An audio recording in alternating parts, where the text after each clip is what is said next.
Então, pessoal, bom dia. Retornando às reuniões do Louco Confa, hoje, dia 23 de agosto de 2024. A gente tem uma programação hoje são as apresentação da Ana Paula com Cassal 2020.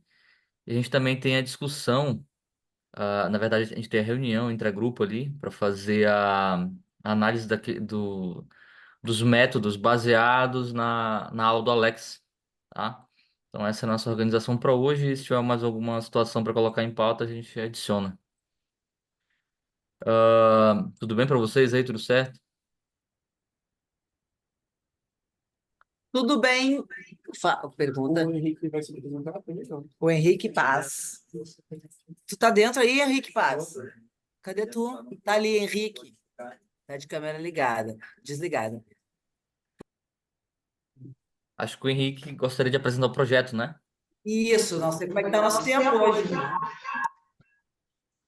Prof, acho que a gente tem tempo. Tem gente a apresentação da Ana, a gente pode colocar dele, não sei se a gente pode colocar dele na sequência, e por último a gente faz a discussão dos grupos, eu acho. Que dá. Se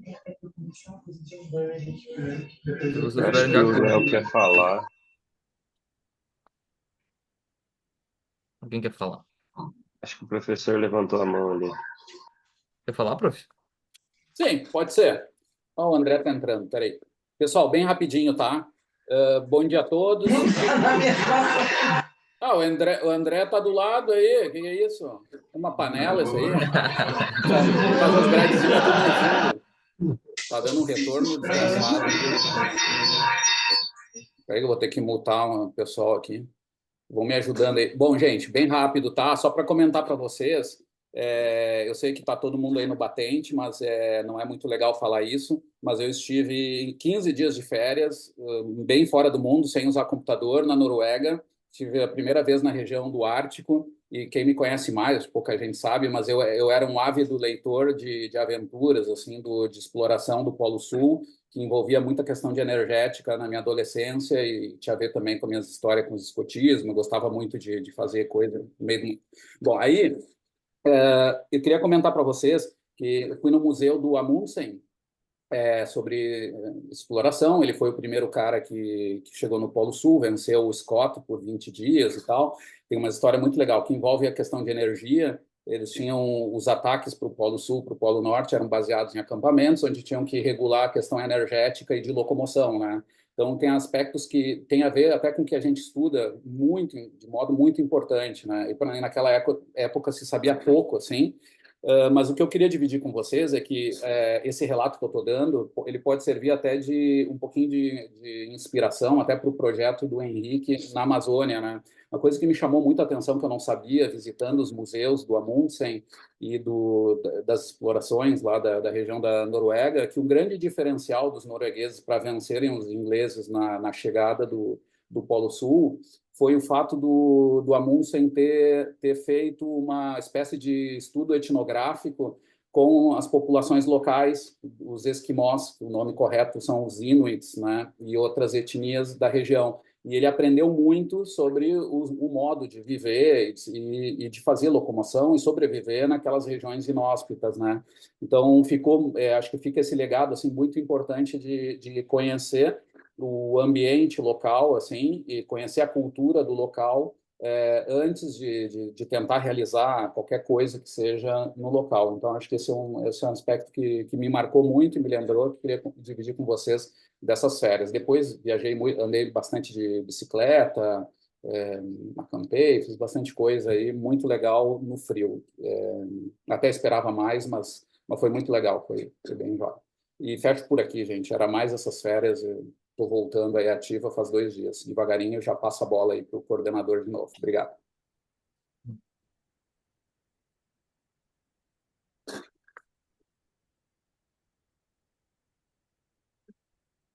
Opa. Então é isso. Obrigado, professor. Eu acho bem importante essa questão de entender, né, o ambiente que a gente está estudando para tentar melhorar os estudos. Eu acho bem importante. Inclusive, estou indo para lá resolver o meu caso agora. Então vamos dar continuidade. Henrique Paz, pode falar com a gente aí um pouquinho? Meu xará. Opa, tudo bem? Não te conhecia, prazer. Só não sei aqui daí como é que eu faço para fazer a apresentação. Eu coloco de uma forma que vocês possam olhar e todo mundo vai acompanhar aqui pelo computador. Compartilho aqui. Tá, perfeito. Já liberei, Eu faço tá? como se estivesse online tudo mesmo. Então, peraí. Vou mutar um pouquinho o Henrique. Mas o Henrique está longe, não é o problema. Legal.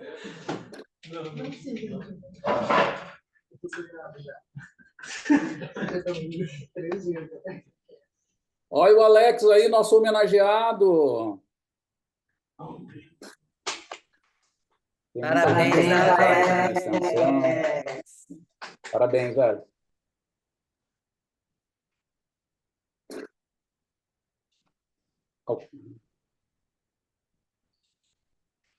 Tá compartilhando aí?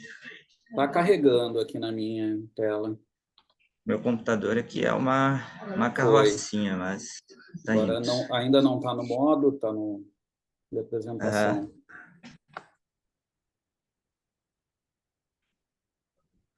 Tá ok? Sim. Tá, beleza. Então, gostaria, pessoal, de começar me apresentando. Espero não tomar muito tempo, mas eu pensei que seria fundamental para eu mostrar a ideia do projeto, né? Me apresentando primeiro, até porque senão acaba faltando, ficando essa lacuna dentro da ideia que eu penso, se eu não linkar com um pouquinho da minha história, de uma forma bem rápida, a minha trajetória. E agora o que o professor Leonardo falou, né, algo que me chamou bastante atenção, é que eu sou um cara que sou bastante tímido, sempre fui assim. E claro, quando tu chega num ambiente novo, isso acaba ficando mais aflorado, até porque eu acredito muito nisso, de tu precisar conhecer a cultura de algum ambiente, independente se é em outro país ou, enfim, ou aqui onde eu estou chegando, que é totalmente diferente para mim, eu estou chegando de um ambiente de fora, então eu preciso muito conhecer a cultura daqui, me adaptar para que eu possa implementar as ideias, enfim, conseguir desenvolver de uma melhor forma o trabalho e entrar dentro desse contexto, tá? Então, vamos começando aqui. Eu sou o Henrique Paz, como a gente estava falando, eu me formei em 2017 na UBRA, tá? E aqui está a foto do momento final, onde eu estava no estágio de fisioterapia da UBRA, hospitalar, tá? Então, foi um momento bem importante aqui, onde a gente atendia pacientes no hospital, pacientes bem críticos, tanto de traumato ou neurologia, neurofuncional. E me lembro que eu gostei bastante desse estágio, foi o estágio que eu mais gostei, onde a gente botava as mãos para o trabalho, né? Bastante prática. E eu acabei até iniciando, eu comecei no IPA, a minha graduação, mas eu fui para a UBRA logo em seguida, depois eu consegui uma bolsa lá, mesmo que eu morava aqui em Porto Alegre, daí eu acabei me deslocando lá para a UBRA, né? E aqui no final da graduação, eu acabei desenvolvendo um projeto, até um projeto que foge muito do que acabou se tornando a minha prática depois, mas foi um projeto que eu me orgulhei bastante, foi bem interessante, bem legal, que eu acabei indo um pouquinho mais a fundo, acabei botando uma revista, claro que é uma revista bem ok, vocês provavelmente sabem muito mais do que eu a respeito disso, mas foi algo bem legal e, enfim, uma experiência interessante que eu tive na graduação com o meu TCC, tá? Logo após aí a minha graduação, depois eu acabei desenvolvendo muito a prática, então eu acabei indo para a linha de atendimentos a domicílio com os pacientes, tanto neurologia, mas principalmente os idosos que têm uma demanda bastante diferente, vão ter sempre vários tipos de anormalidades, né? Até problemas respiratórios muitas vezes vão estar acompanhados. e acabei buscando, né, acabei realizando pós-graduação, mas fui muito para essa linha prática, busquei um curso chamado a Facilitação Neuromuscular Proprioceptiva, então aqui tá em 2021, à esquerda de quem vê, o curso básico que eu fiz no conceito PNF ou FNP, enfim, onde a gente acaba aprendendo a parte mais geral do FNP, que seria a filosofia, a história, técnicas, enfim, né? Então acaba sendo bem pesado por conta disso. E aqui à direita eu estou juntamente ali com o professor Leandro Giacometti, que está na conclusão do doutorado dele aqui, e está daí o Carsten, que é um alemão, instrutor sênior no conceito FNP, foi ele que acabou passando o conceito avançado para nós, para mim, no caso, né? O Leandro estava como assistente. Enfim, foi no ano passado que isso aconteceu, e aqui a gente aprende mais questões de raciocínio clínico, tomada de decisão para o atendimento desses pacientes. Então, é um conceito que se torna muito prático para o atendimento do dia a dia, o atendimento domiciliar ou qualquer ambiente. E foi algo que eu fui entrando cada vez no mundo. Aqui a gente pode ver como funciona a facilitação neuromuscular proprioceptiva, a organização, né, com esse diagrama. E aí a gente pode ver que ele acaba sendo um pouco mais complexo do que a gente imagina. A gente tem ali o nível 1 e 2 é o básico, o nível 3 é o avançado, que é onde eu estou, e logo em seguida a gente vai ter outros níveis também, como o nível 4, que é voltado para alguma linha de abordagem, como na neuro, traumato, TRM, enfim, vai ser específico dentro de alguma área. Esse ano eu farei o nível 4 específico em neuro, virá aqui em Porto Alegre um instrutor sênior, outro alemão chamado Benedict, enfim, vai passar aí para nós e aí depois, a partir de convites, pode ser que o fisioterapeuta chegue ao nível 5, onde ele vai ser avaliado e só então, depois ele pode ser um fisioterapeuta certificado em PNF, né? Então, antes disso, acaba não é um certificado em PNF, sim, né? Possui os cursos, pode atender utilizando isso, mas de forma alguma pode dar cursos, por exemplo. E a minha ideia é seguir em cima desse diagrama, tenho muita vontade disso. Depois que eu fiz o básico, acabou a cada dia que passa, eu uso muito no meu raciocínio de atendimento e também no raciocínio da vida, né? A gente vai ver como funciona essa questão da filosofia do FNP. E ali embaixo, só a termo de curiosidade, os programas de residência que se tem na Califórnia, em Vallejo, que pode fazer com que, de forma intensiva, possa se passar adiante dentro desse diagrama, tá? Só trago isso por ser importante, por ter muito a ver com o que vai ser, o que é a ideia do meu projeto, enfim. Aqui, a partir do ano passado, 2023, 2022 para 2023, o Leandro Giacometti, que estava comigo na foto, que é um dos instrutores brasileiros avançados que tem do FNP, me convidou para auxiliar no programa de intervenção dele com idosos, tá? Então, ele tinha um grupo de intervenção com fisioterapeutas que possuíam o conceito avançado do PNF, para realizar essas intervenções domiciliares nesses idosos frágeis e pré-frágeis. Então, foi um convite bem legal, bem interessante, uma experiência bacana, pois a gente aplicava um protocolo e tinha que seguir esse protocolo de forma segmentar. Também digo, como vocês bem sabem, que funciona uma pesquisa.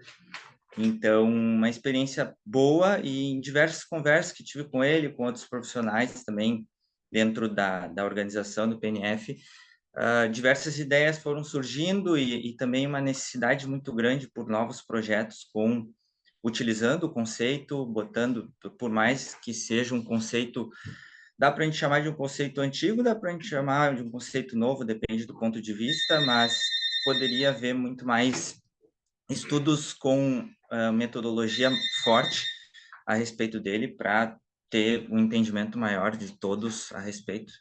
Então, foi a partir daí que surgiu uma grande vontade minha de me juntar dentro dessa ideia, tá? Então, foi aí que eu acabei buscando a EZFID, aqui, o programa de pós-graduação, mestrado, e acabei chegando até a professora Flávia, onde, né, está me dando essa oportunidade de estar aqui com vocês. Então, já digo de antemão que é uma honra muito grande estar aqui, com só gente absurda, assim, absurdo no sentido positivo, né? Só gente genial, assim, digo, desde quem está começando até quem já está há muito tempo na jornada, eu conversando aqui com pessoas do início da graduação aqui, eu me lembro desde o início desse ano que eu tive a oportunidade de estar aqui acompanhando o pessoal, já conversei, se eu não me engano, foi com o Lucas Fonseca, Hã? É o Fontoura, ainda estou pegando esses sobrenomes, mas me chamou a atenção, ele está no 5º semestre, e ele me deu várias ideias muito boas, assim, e conversou de uma maturidade muito grande, então, poxa, mas enfim, isso foi algo que me impressionou muito positivamente e, enfim, já falo de novo que é uma honra estar aqui presente com todos vocês. Espero pegar um pouquinho de cada um. Afinal, tenho certeza que eu estou, né, bem atrás de vocês. Então, se eu pegar um pouquinho de cada um do conhecimento que eu tenho de vocês, tenho certeza que eu já estarei muito feliz, tá? Bom, depois desse resumo grande aí, espero que não tenha tomado muito tempo. Eu gostaria só de trazer primeiro a minha ideia inicial que eu tive e acabei desenvolvendo para a entrevista do mestrado. Então, seria a avaliação dos pacientes com Parkinson a nível domiciliar. Afinal de contas, é o meu chão, é onde eu mais estou no meu dia a dia como fisioterapeuta. E aí achar alguma forma de avaliar o pré e pós. E o que me chegou como uma facilidade, entre aspas, para fazer essa avaliação com parâmetros mais específicos, seria utilizando o OpenCap. Porém, dentro da residência do paciente, para verificar, então, essa resposta aguda dos parâmetros espaço-temporais da marcha dos pacientes com Parkinson. E aí, como é uma resposta aguda, a gente fazer essa intervenção com o PNF, que é o conceito que eu aplico, versus pistas auditivas. Utilizaria-se o mesmo protocolo para os dois grupos, tá? Então, um protocolo de atividades funcionais, senta e levanta, marcha para frente, marcha lateral, e fazer essa pré e pós em avaliação, né, para verificar essa resposta aguda. Porém, o que a gente pode identificar são vários problemas com conversas que eu tive com o outro Lucas, o Lucas agora sim, o Lucas Fonseca, Lucas Alves Fonseca. Liz Alves. Tá, então não existe Fonseca. Não sei de onde que eu tirei Fonseca, então. Tá. Então, em conversa com ele, ele pôde me trazer, ele que está bem por dentro a respeito do OpenCap, algumas problemáticas que poderia ter a respeito disso, que seria a internet estável. Ontem mesmo tinha na aula do André, uma moça que agora, né, vai me fugir o nome, mas ela estava comentando sobre a dificuldade de utilizar o OpenCap em um dia específico, não sabia se era internet, mas o vídeo não estava processando, e ela tinha feito a calibração toda de forma adequada, e agora aqui na sala também estava prestando atenção a colega lá, Ana Paula estava comentando sobre uma dificuldade num dia aqui em específico também para o processamento do vídeo, dos dados, enfim, alguma coisa da internet. E se eu fosse fazer isso dentro de casa, e quem me garante que vai ter um Wi-Fi estável da casa do paciente, ou que eu já vou precisar de 2 iPhones, que eu vou poder ter mais um celular para estar roteando, porque esses iPhones que estariam filmando não poderiam estar roteando a internet. E o roteador também pode ser instável, né? Então, sem falar num outro problema que seria o espaço da casa do paciente, né? Pode ter casas que tenham um espaço interessante, outras casas que não tanto, para que eu faça um teste, como, por exemplo, o TUG, que foi o que eu ia selecionar justamente por a gente ter somente 3 metros para fazer essa filmagem, né? E, claro, o tempo de coleta tem todo um processo que a gente vai lá para um paciente para fazer essa intervenção, a gente vai posicionar os tripés, vai fazer essa calibração, que pode ser demorada, às vezes, dependendo dessa internet, do espaço, e isso poderia dificultar bastante a coleta, poderia perder algum dia, e dependendo do número de pacientes, isso poderia ser algo deficiente, sem falar também o último problema, que ficaria limitado nesses parâmetros espaço-temporais, a gente não poderia fazer relação com outras questões, como ativação muscular, deslocamentos, algo que no domicílio do paciente acaba ficando um pouquinho mais difícil de fazer algo mais complexo, tá? Então, seria isso a questão. Agora, vou começar a explanar sobre a ideia que eu tenho atual, que é algo que de semana passada para cá eu acabei indo bolando de uma forma um pouquinho melhor, mas já digo para vocês também que algumas coisas vai estar faltando, como não vou ter cálculo amostral, análise estatística, são coisas que eu não fui a fundo, porque eu preciso muito saber, como o Leonardo falou, a cultura, saber o que a gente tem de ferramenta aqui, eu ainda estou aprendendo, e gostaria de ouvir de vocês todas as opiniões e críticas a respeito para que eu possa alinhar e arredondar esse projeto da melhor forma, tá? Então, peço desculpas se alguns termos estiverem faltando, mas a gente vai logo em seguida montando esse quebra-cabeça, tá? Então, vamos lá. Deixa eu só botar um pouquinho para baixo vou tirar esse videozinho melhor, né? Então, o título que é o atual, mas muito provavelmente não será esse, dá para mudar muito ainda, né? É sempre difícil dar um título, mas efeitos agudos do conceito FNP na iniciação da marcha e parâmetros espaço-temporais de idosos com doença de Parkinson. Então, tá aqui a minha orientadora Flávia, ainda não possuo um co-orientador, então com certeza vou estar ajustando e buscando isso. Então, nessa introdução, algumas coisas que vocês já estão, desculpa o termo, mas carecas de saber, né, que a doença de Parkinson se trata, então, de um distúrbio neurológico, onde ocorre uma degeneração progressiva das células dopaminérgicas localizadas no mesencéfalo, mais precisamente falando na substância negra, e isso vai trazer consigo sintomas motores, não motores, uma dificuldade nos circuitos dos gânglios da base, que são os responsáveis aí de dar início e fluidez aos movimentos. Então, como destaque, a gente tem aqueles sintomas clássicos, instabilidade postural, bradicinesia, rigidez, tremor de repouso, e claro, consigo, além desses sintomas e outros, vai haver uma queda na qualidade de vida, na condição da marcha do paciente. Vamos ver, sim. Para o tratamento, a gente tem bem fundamentado na literatura os fármacos, que vão promover alívio parcial dos sintomas, porém, a gente sabe que a longo prazo, esses efeitos podem ser atenuados, e desde o início já se torna muito importante o complemento desse tratamento, por exemplo, com a fisioterapia, que é a ciência que vai buscar sempre a funcionalidade.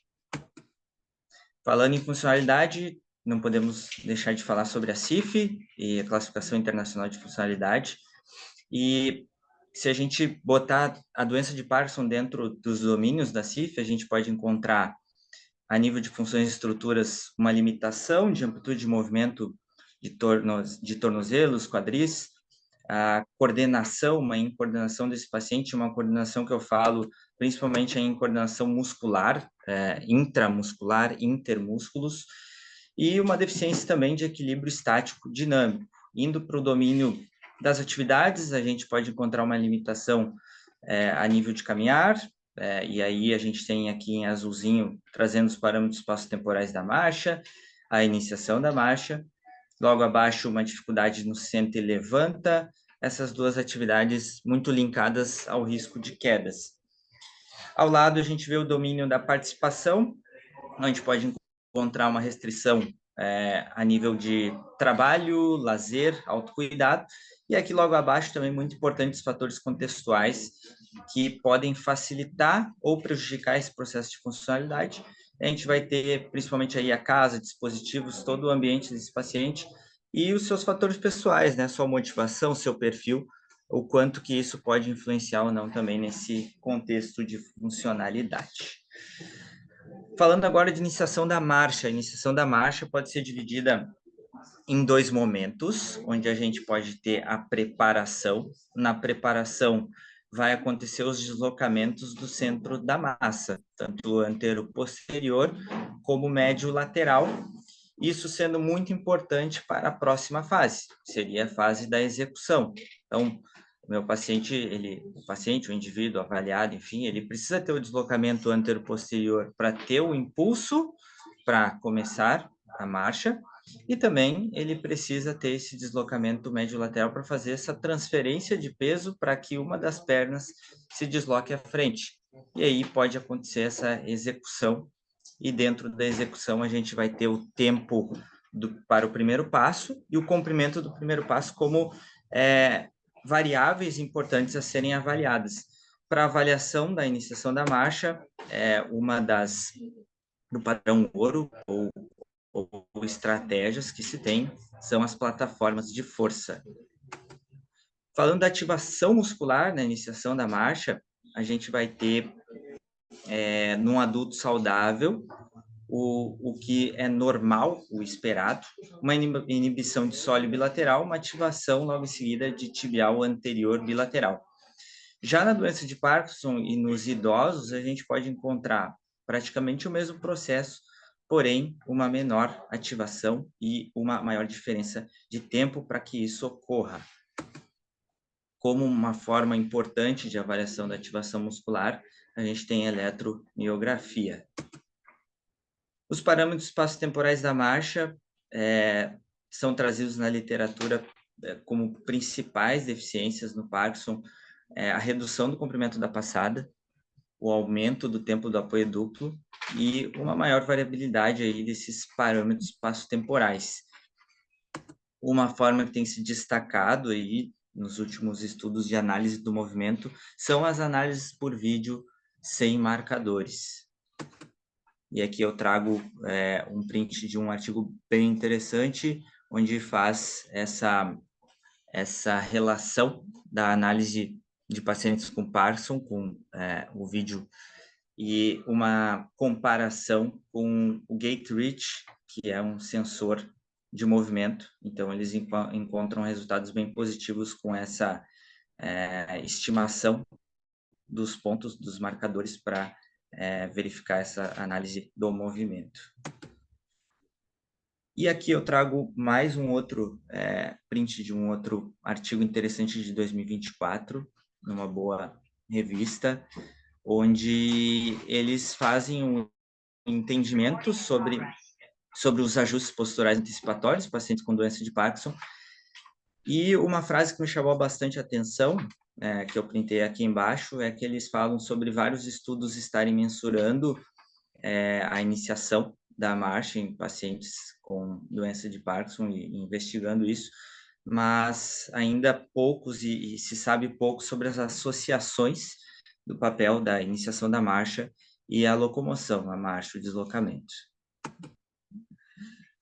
Como intervenção, o FNP é um conceito que foi criado na década de 40, na Califórnia, com enfoque no feedback proprioceptivo para os pacientes, onde a partir dos seus princípios e procedimentos básicos é possível manipular o sistema nervoso periférico e sistema nervoso central do paciente. E aí, o que é muito interessante do conceito é que a gente consegue, é possível trabalhar dentro das atividades, e isso cai como uma luva na classificação internacional de funcionalidade, e dentro dessas atividades nós podemos organizar e dividir essa atividade em subfases. Então, a gente tem bem fundamentado na literatura as 8 fases da marcha, por exemplo, ou então as 4 fases do senta e levanta, e nós podemos trabalhar em cada uma dessas subfases com o conceito, isso acaba se tornando muito interessante. Como, por exemplo, aqui nós temos no segundo quadradinho, onde veio a estrela, o senta e levanta e a marcha, onde é possível gerar um feedback proprioceptivo de resistência, e a resistência que eu falo aqui é a resistência ótima. Essa resistência ótima seria a resistência onde o paciente consegue vencer, apesar de receber um desafio. Tá? Então, uma frase clássica da Margaret Knopf, que é uma das criadoras do conceito, é "Let the patient win". Então, deixa o paciente vencer, é algo que vai gerar uma motivação para o paciente, e um paciente motivado tem mais chance de aprendizado e controle motor. Outro feedback proprioceptivo que pode ser utilizado no senta e levanta e na marcha é a aproximação. A aproximação seria uma ferramenta onde tornaria o paciente mais próximo do solo e as suas articulações mais aproximadas também. Seria feito um exagero do que a gravidade faz, e esse exagero poderia gerar uma resposta neuromotora, essa resposta neuromotora melhorando a sinergia intra e intermúsculos. E como estudos, nós temos dentro da doença de Parkinson uma meta-análise de 2020 que acabou demonstrando poucos estudos com pontuação positiva na escala Pedro, mas concluíram que o FNP pode ser um conceito interessante para melhorar a velocidade da marcha em indivíduos diagnosticados com Parkinson.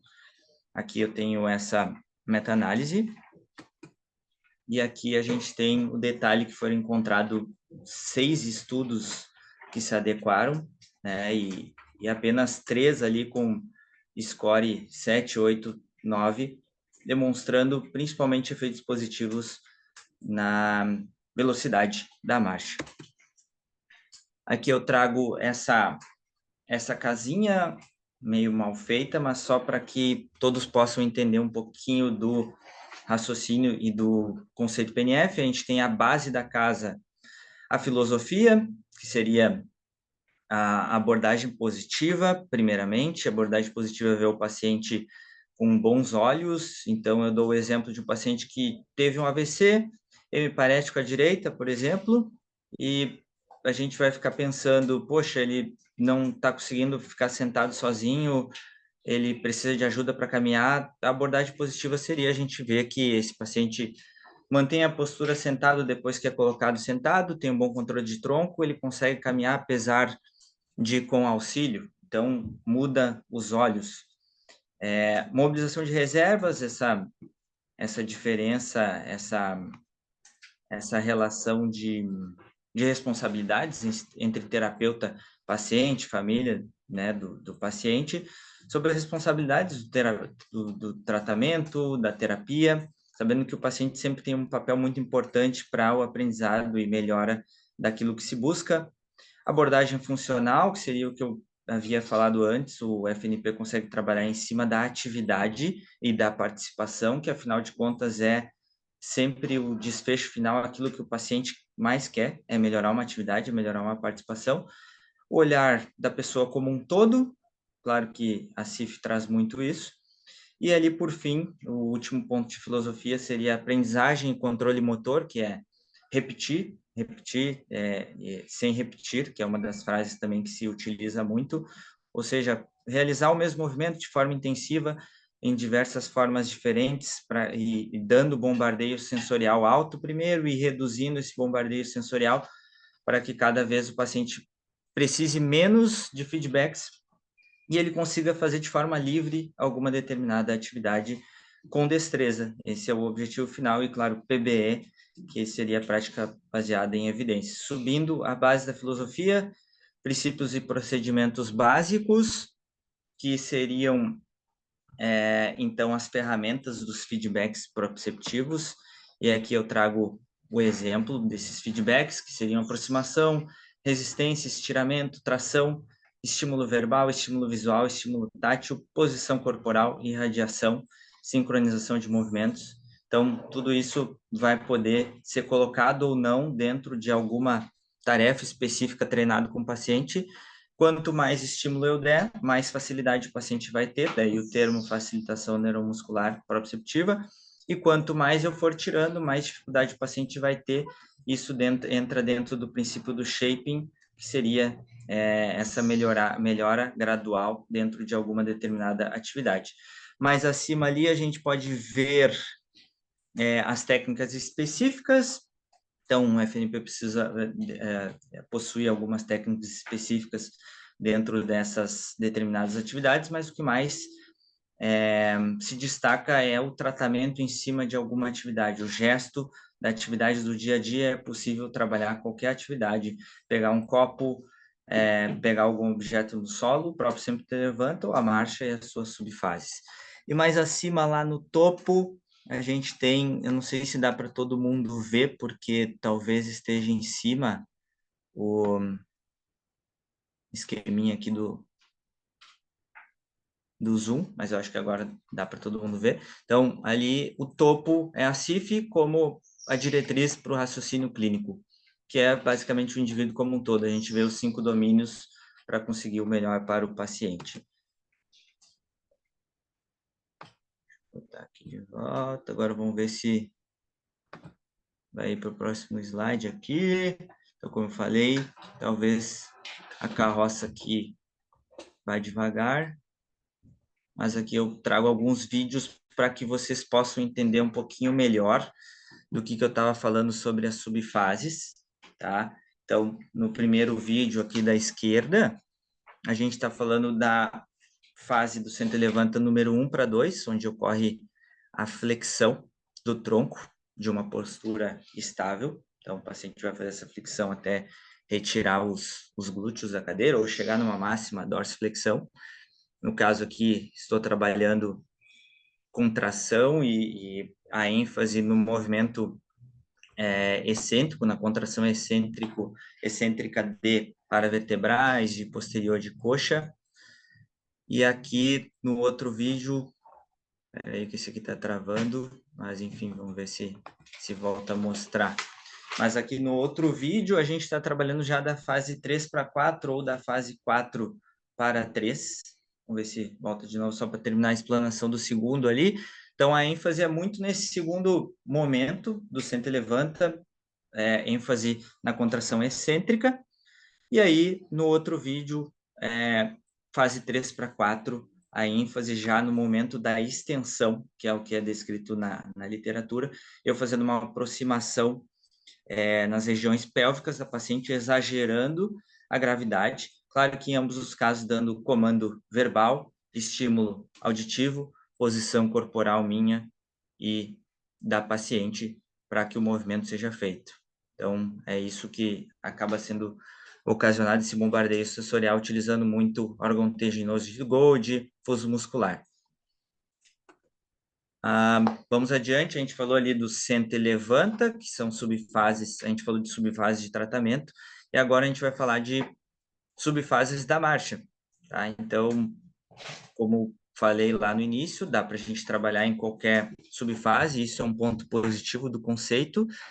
Aqui no vídeo da esquerda a gente vai estar dividindo apenas na ênfase, vamos ver se vai rolar, mas a ênfase vai ser no passo, então na transferência de peso da perna que não está dando passo, que está recebendo a fase de apoio, enquanto no outro vídeo, vamos ver, rolou. Então, como eu falei aqui na esquerda, a ênfase no apoio, estou gerando aproximação para a paciente, enquanto no vídeo à direita, aqui a gente já tem a marcha acontecendo, posição corporal do terapeuta, acompanhando a marcha. As mãos do terapeuta em nenhum momento estão auxiliando o paciente, mas sim gerando resistência, tá? E essa resistência e aproximação exagerando a gravidade e aquilo que eu falei antes, tentando ajudar nessa sinergia de músculos para melhorar essa coordenação intermúsculos também, tá? Mas vamos adiante para eu não ficar demais aqui. Justificativa do estudo. Deixa eu botar isso aqui para cima agora. Seria o momento atual, onde na última meta-análise de reabilitação em Parkinson, eles trazem diversas técnicas e conceitos que podem ser úteis para o tratamento e melhora de sintomas, funcionalidade, enfim. Porém, eles fazem a recomendação lá, em diversos momentos, sobre a necessidade de ensaios clínicos randomizados ou alguns estudos que podem fazer uma recomendação mais individualizada, mais específica do que um paciente precisa, até para os clínicos poderem selecionar de uma melhor forma o que escolher, o que vai encaixar melhor com o seu paciente, indo de encontro à CIF, a Classificação Internacional de Funcionalidade. Um paciente com doença de Parkinson pode ter diversas nuances, a doença é só uma situação que ocorre com ele, mas se a gente olhar para o paciente como um todo, vão ter várias individualidades ali diferentes de um para o outro. E também essa necessidade de arguição também de respostas agudas, visto que temos bastante coisa com respostas mais tardias, mas uma coisa que se vê bastante na prática e eu acabo trazendo para o que eu encontro nos pacientes e o que é relatado também, o Parkinson é uma doença que acaba tendo uma irregularidade muito grande, o paciente tem uma irregularidade muito grande na sua qualidade de vida no dia a dia. Então, tem dias que eles estão muito bem, tem dias que eles podem estar com muitas dificuldades, e ainda assim é a mesma pessoa no mesmo estágio de graduação da doença, e então é muito interessante ter respostas rápidas para esse paciente, para que ele tenha uma melhor qualidade de vida, né? E se for de forma física, melhor ainda.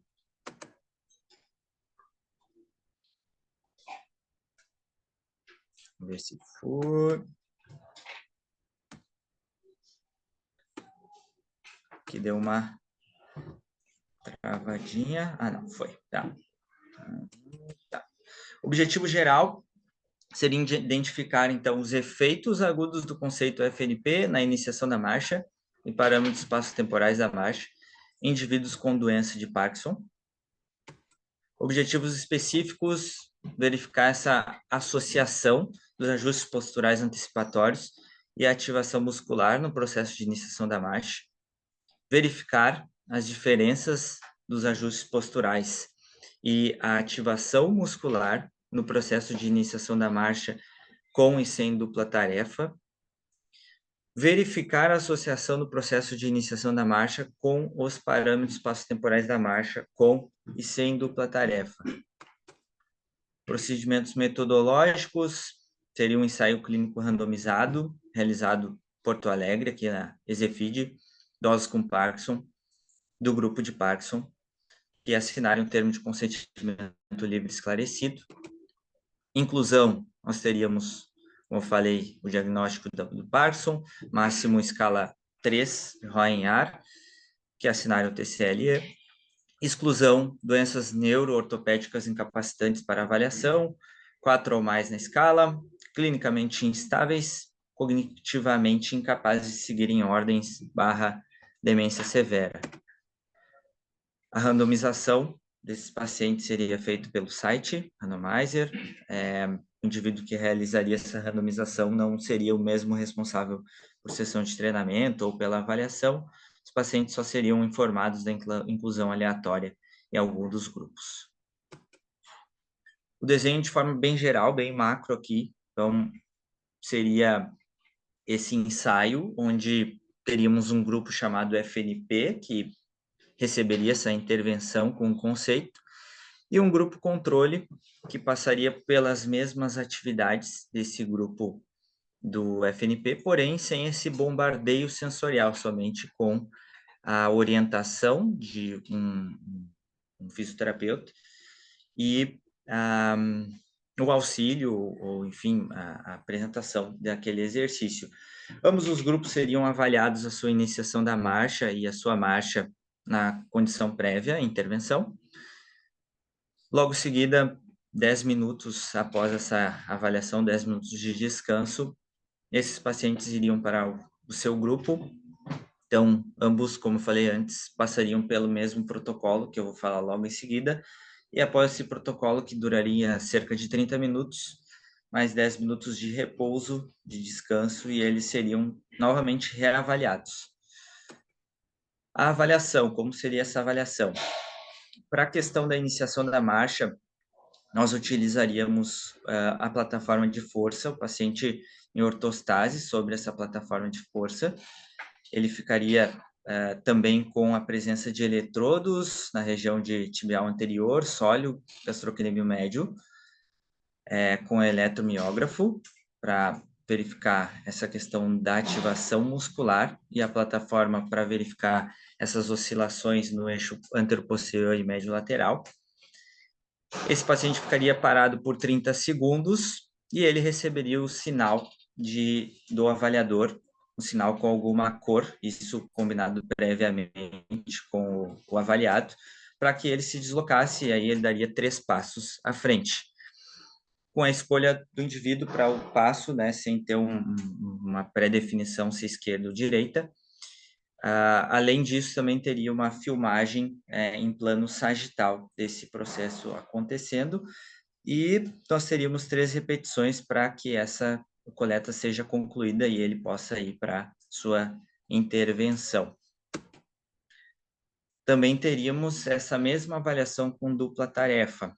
E aí o que acontece? Seria o mesmo processo acontecendo, só que agora o paciente realizando junto o Stroop Test, que seria a amostragem por um avaliador a 2 metros do paciente, de uma cor, porém escrita com uma cor diferente, né? No caso ali a gente tem o exemplo amarelo, escrito em verde, e o paciente tendo a necessidade de falar o nome da cor que está pintado as letras, e não dizer o que está escrito.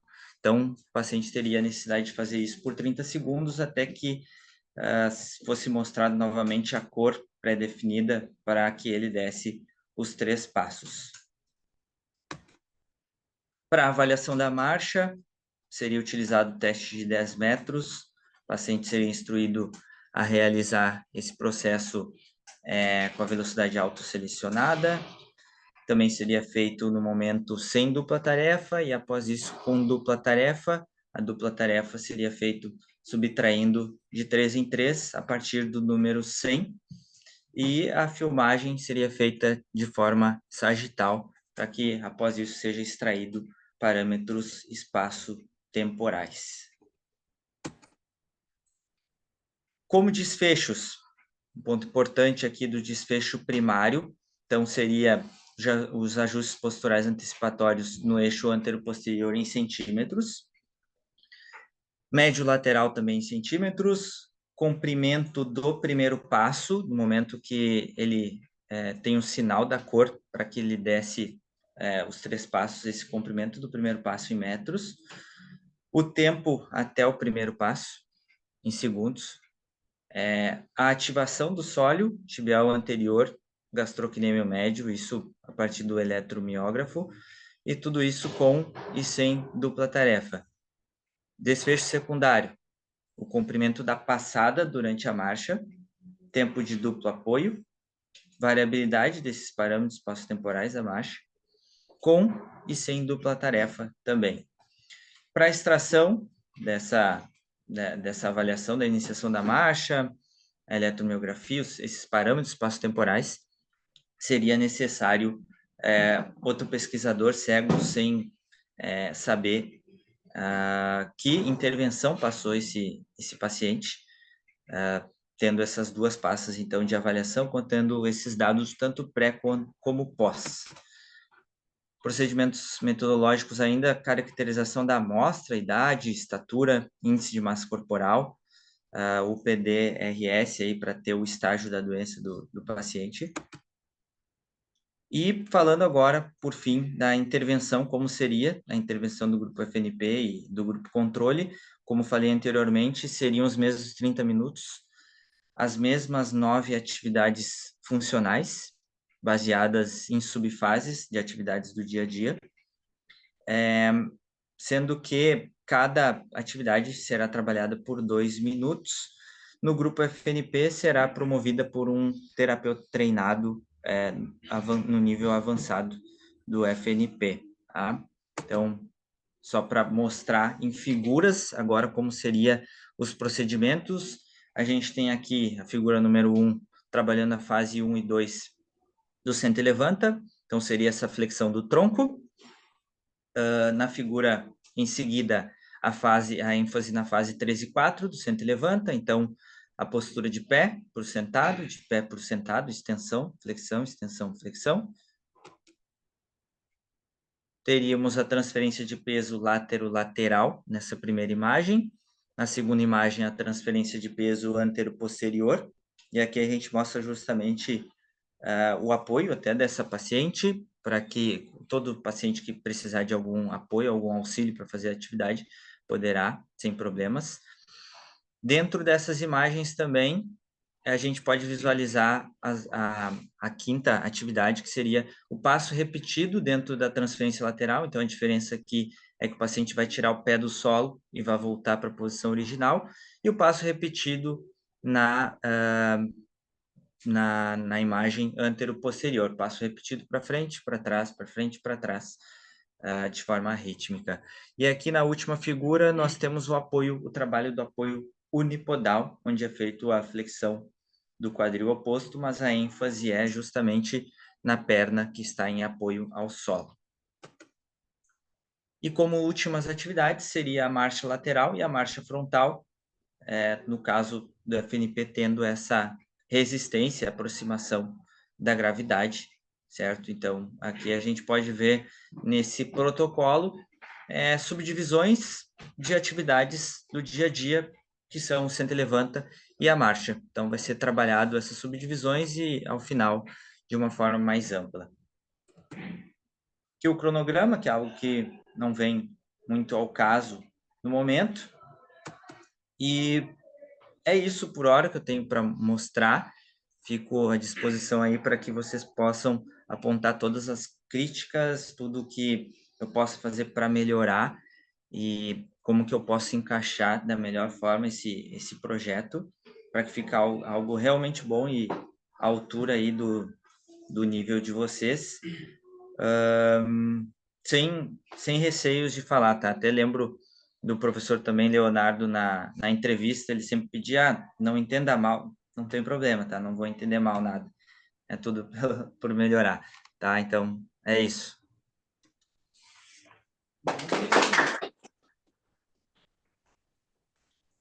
Obrigado, Henrique. Obrigado pela apresentação, Henrique. Parabéns pela apresentação, foi muito boa. Passar a palavra aqui para a nossa audiência qualificada, professor Leonardo, professora Flávia, demais colegas que queiram contribuir. Vai, Flavita. Deixa eu fazer uma pergunta antes. Olha só, a gente tem um plano, vamos apresentar depois. Então, nós vamos... Prof, tem que desligar, desculpa, tem que desligar o microfone aí para tá microfonando.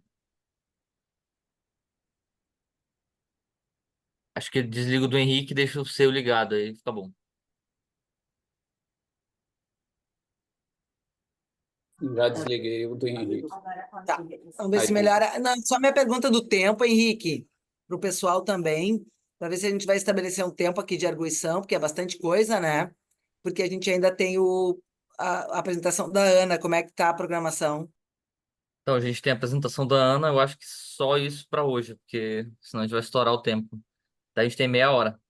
Então, meia hora para as arguições e a apresentação da Ana. Então, tem que ver quanto tempo seria interessante. Uns 15 minutinhos, ó. Bora, então. 10 minutos, acho, tá bom. Tá, vou ser rápido. Bom, obrigado, Henrique. É muito bacana ver, assim, essa tua humildade,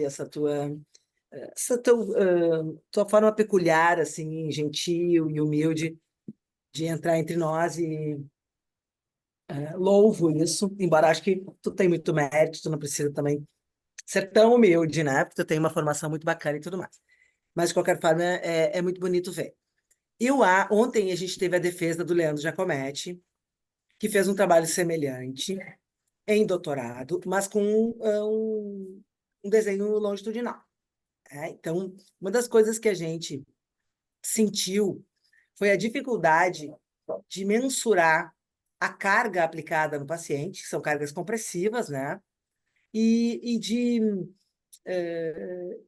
indicar qual seria o esforço que o paciente fez, o grau em relação à força máxima dele para cada uma dessas tarefas. E como ele fez o comparativo, os mesmos gestos, apenas com o peso do corpo, a gente entendeu que havia ali um gap que bom, quanto por cento a mais tu colocou sobre esse peso corporal e tudo mais, isso poderia ser medido com dinamômetro manual, ou mesmo sobre uma plataforma de força, já que as forças são compressivas sobre o corpo do paciente. Eu acho que esse é um ponto a se pensar.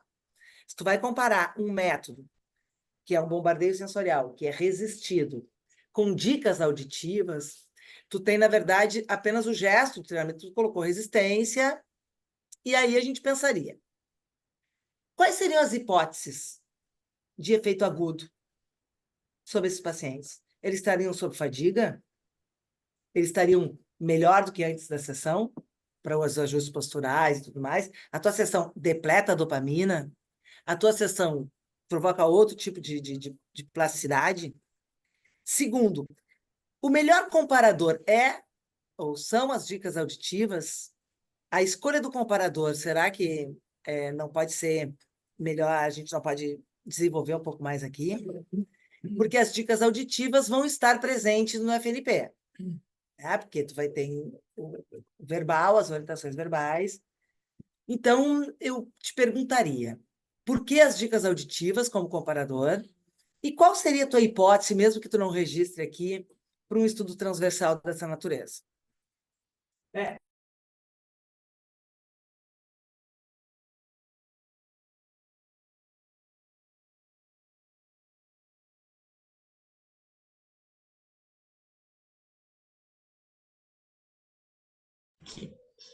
Então, na verdade, para ideia do projeto ali, eu acabei botando 100 pistas auditivas. Eu acabei botando só livre as atividades feitas.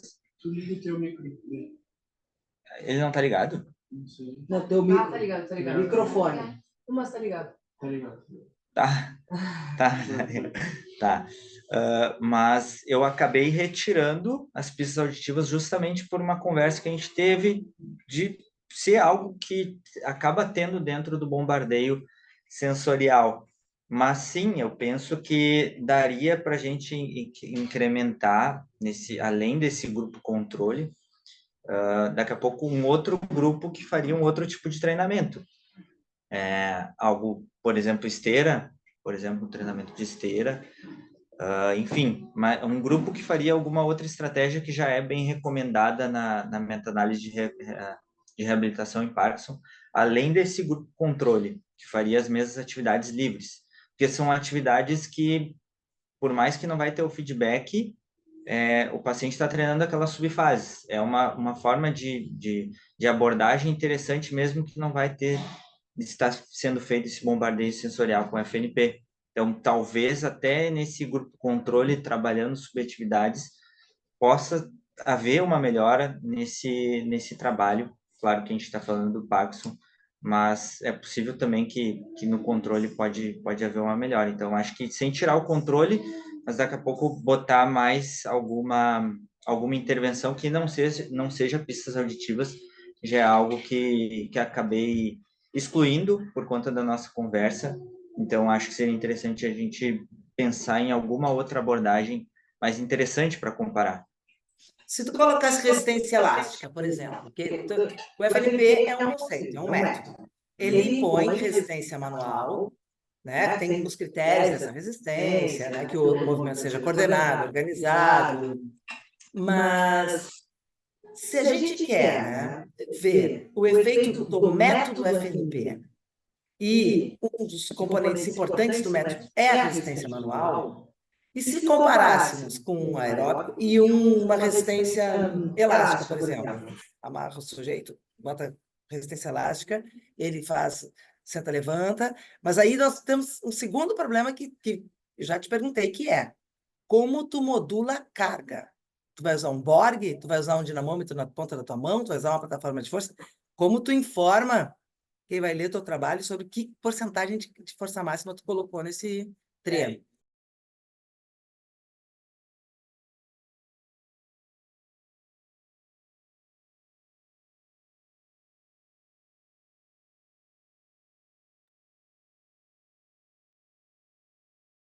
Tá desligado o teu microfone, Henrique.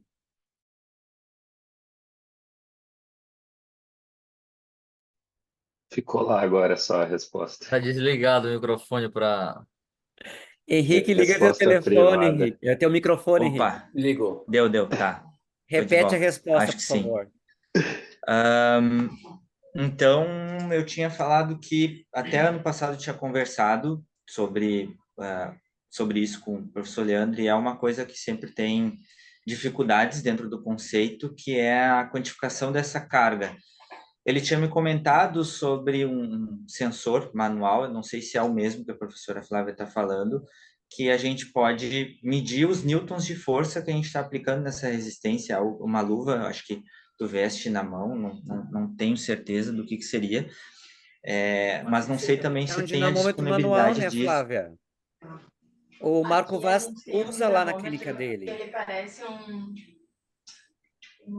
ele é pequenininho, redondinho, que tu consegue botar na mão, tem uma fita, e tu acho que na hora que tu vai fazer a força, tu consegue medir aqui no nosso grupo.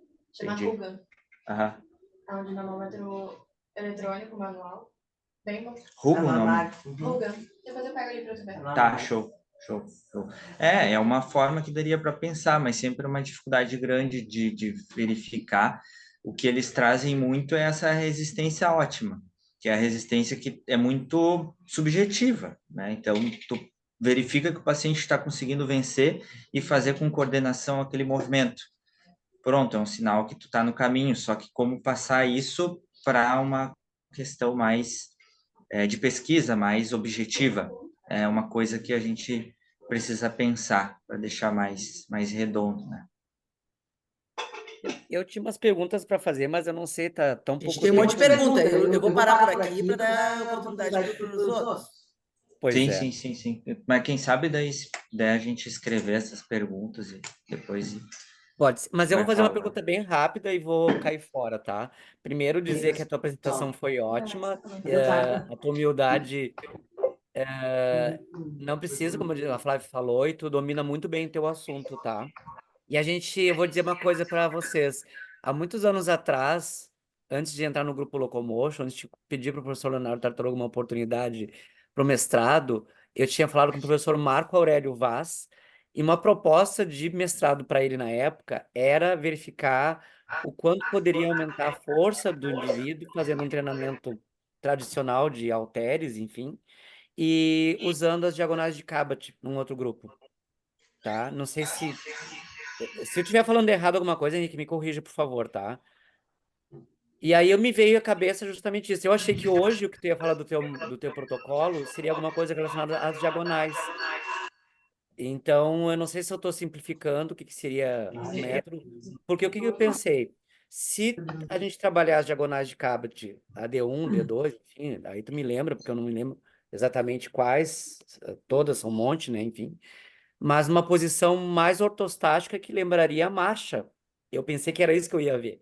Desculpa a minha ignorância. Eu não imaginei que eu ia ver um senta e levanta, porque o senta e levanta é um dos testes que a gente faz para verificar a melhora da condição do indivíduo. Eu achei que a tua intervenção seria algo nesse sentido, entendeu? Mas a gente pode conversar depois melhor, tá? Só para dizer que acho que é muito importante, Flávia, parabéns por escolher, né, o Henrique para entrar, trazer esses conceitos da FNP, que eu sempre achei muito importante e infelizmente eu não vejo isso muito, nunca vi na ESEF nada disso, na ESEFID, nunca vi, desde a época da ESEF. Se alguém trabalhou com isso, eu não lembro, né, nunca teve uma pesquisa nesse sentido, e acho que está caindo de maduro, sim, para o nosso grupo aqui trabalhar com esses conceitos. Então, Henrique, tu tem muito a nos ensinar, sim, tá? Seja bem-vindo ao grupo. Encerro a minha fala aqui. acho, tá, dá tempo de eu responder mais essa.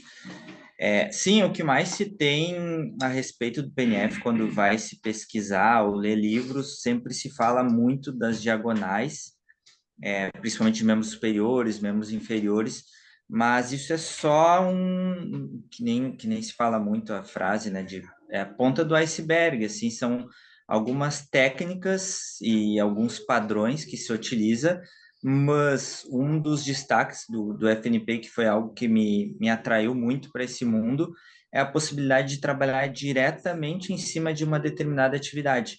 Então, claro, a gente pode usar as diagonais isoladas, como, né, tu falaste, bem conhecidas, D1, D2, mas a gente também pode trabalhar, depois disso, como o senta e levanta, a marcha, ou dar um exemplo melhor aqui para ti, tenho dificuldade de alcançar o alcance funcional a um copo. Eu posso trabalhar em cima dessa atividade. Posso trabalhar antes alguma diagonal, sim, mas eu posso trabalhar diretamente em cima da atividade. Isso que é o mais muito interessante do conceito e encaixa diretamente na visão do indivíduo como um todo. Então, é algo que existe dentro do conceito, essas intervenções em cima da atividade. É um diferencial que se tem. E, enfim, é isso. Acho que era a tua pergunta, né? Mas, enfim, obrigado pelas palavras aí também. Posso... Henrique. Oi. O nosso coordenador dormiu, nem tá. Vocês estão me ouvindo? Sim. Qual, Henrique? Tem dois agora. Tem os dois dois. agora à tarde. É verdade, coordenador da reunião. Posso falar? À vontade. Olha só, Henrique, parabéns pela apresentação, muito legal. Também reafirma aí que o pessoal falou, seja bem-vindo.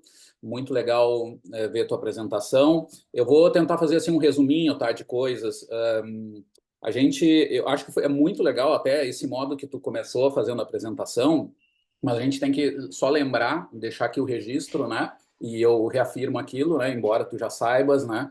Que não é nada agressivo, mas nas próximas apresentações, claro, é muito legal que a gente faça ela bem mais condensada e tu tem desafios, tá? Que é normal. Eu achei muito legal tudo mesmo que tu fez, mas eu tenho que falar dos desafios que tu tens para os próximos meses. Tu mesmo falou, tu precisa fazer essa imersão de ciência e tal. Uma delas é limpar a comunicação. No meio das falas, fazer bem menos comentários, assim, do tipo, esse artigo é muito bom, essa revista é boa e tal. É ser muito mais sucinto na hora das apresentações. Esses são desafios que tu tens para o futuro, tá? Lembra disso. Que tem que ir melhorando.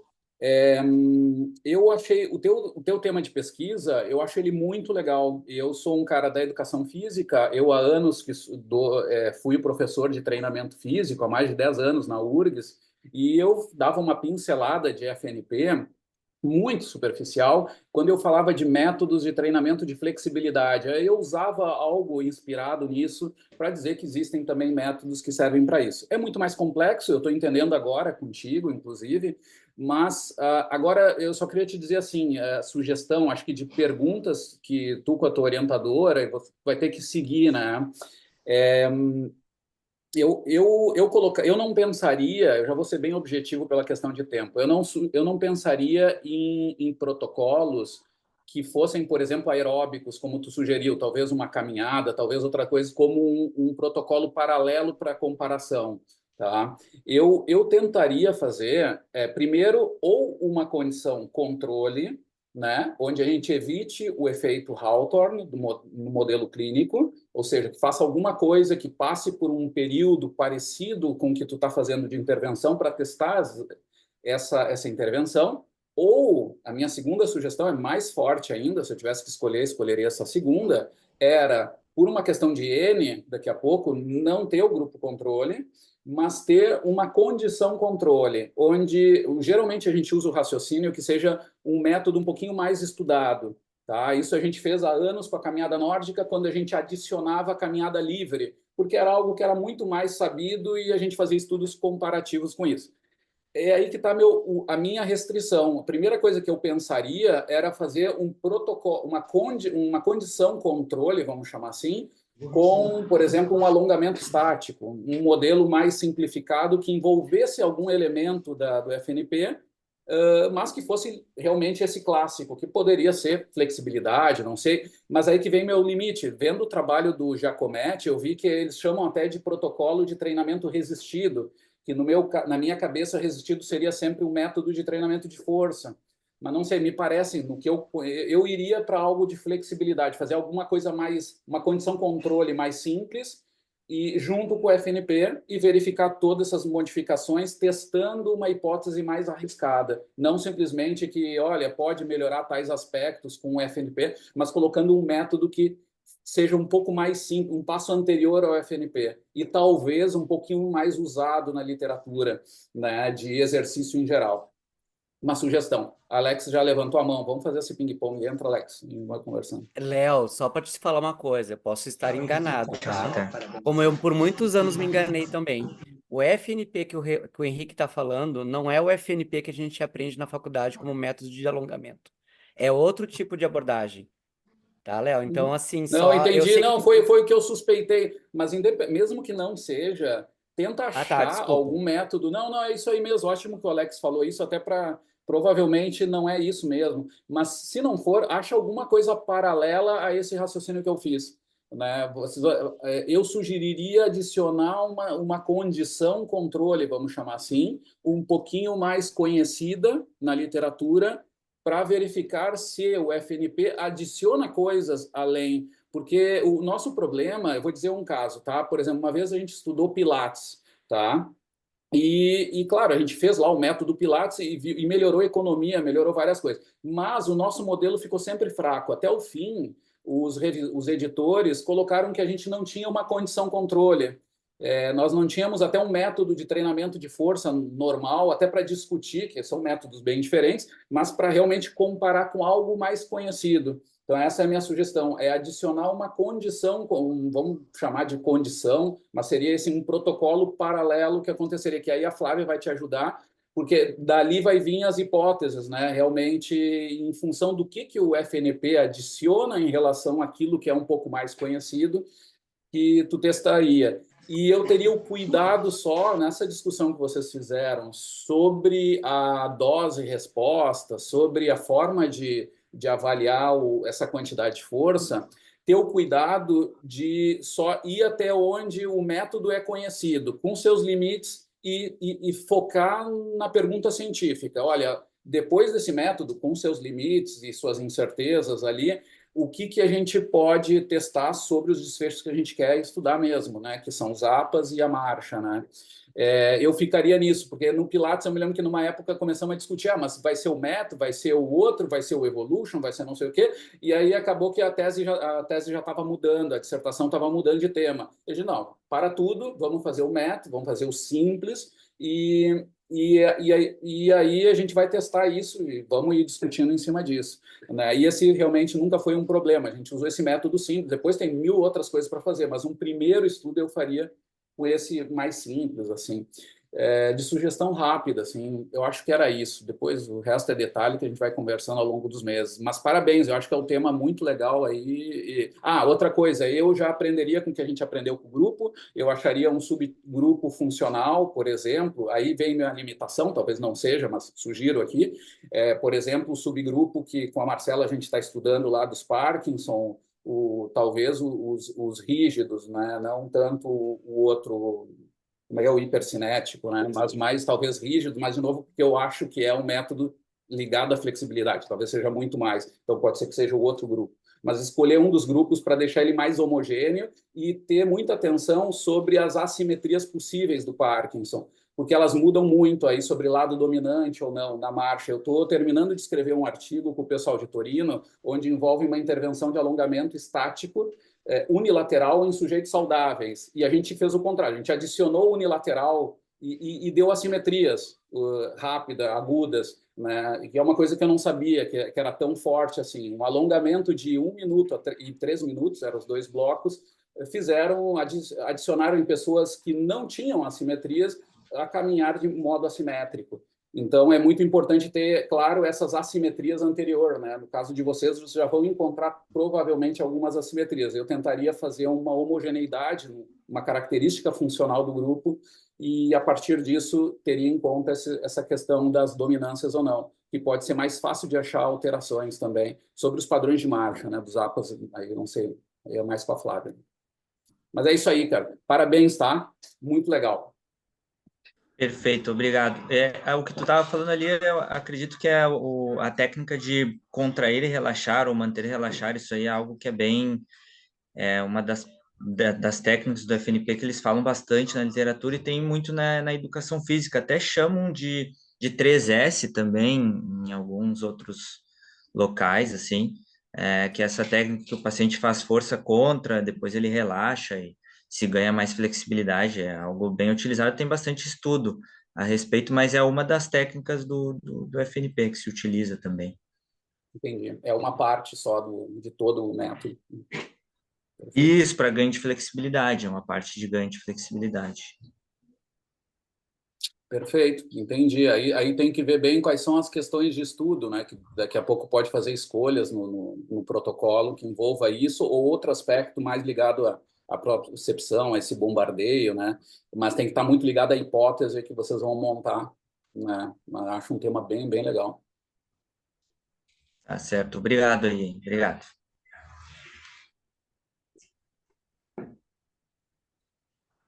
Acho que agora eu tenho que A minha parte Mais é alguém, isso. aqui pessoal? minha compartilhação e deu, ou Eles devem ter, acho sim, que mas- deu, né? Acho que deu, né? Então é isso. Parabéns, Henrique, novamente pela apresentação. Seja bem-vindo. A gente tem muito a aprender contigo aqui. E vamos que vamos. Vamos dar continuidade à reunião do grupo. A gente tem a apresentação da Ana Paula. Tá tudo certo aí, Ana? Pessoal, uma questão de ordem aqui que eu lanço para a reunião do grupo. Gente, falta 8 minutos para o meio-dia. Eu sugiro passar para a semana que vem. Eu vi nos comentários que a Ana não se importa, tá? Ela comentou isso. Por isso que eu lanço a sugestão para a coordenação aí, que é da Flávia, do Henrique.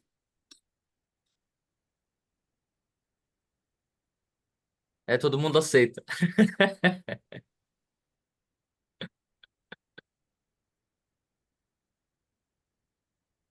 O grupo é bem democrático.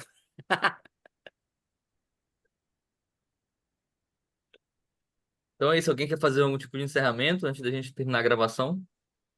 Comentário? Uma foto geral também. Não é que a gente está encerrando antes, né?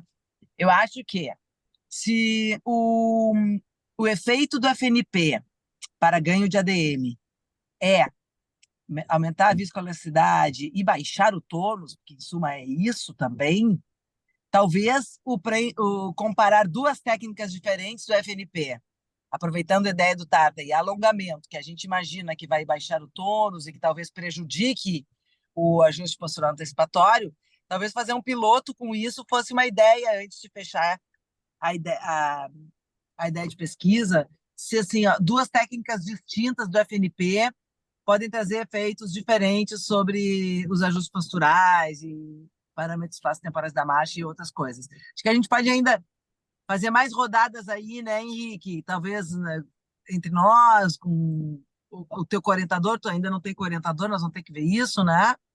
Achei que era o Tarta, mas não me lembrava mais. Então a gente acho que pode evoluir com a ideia assim do racional, né? O que isso vai provocar, a hipótese que ainda a gente não arredondou. Então acho que deixou todo mundo bem instigado a pensar bastante sobre esse tema. Obrigada, viu, Henrique? Encerrei aqui. Momento foto. 3, 2, 1. Whisky. Alguém está tirando foto? Bom, eu tirei uma na dúvida. Estão me ouvindo? Está todo mundo em silêncio? É isso. O Alex quieto é perigoso. Estamos ouvindo, estamos ouvindo, estamos ouvindo. Ufa. Oh. Foi? Ficou meio estranho. Aí saiu a... vocês fizeram... fizemos várias propostas.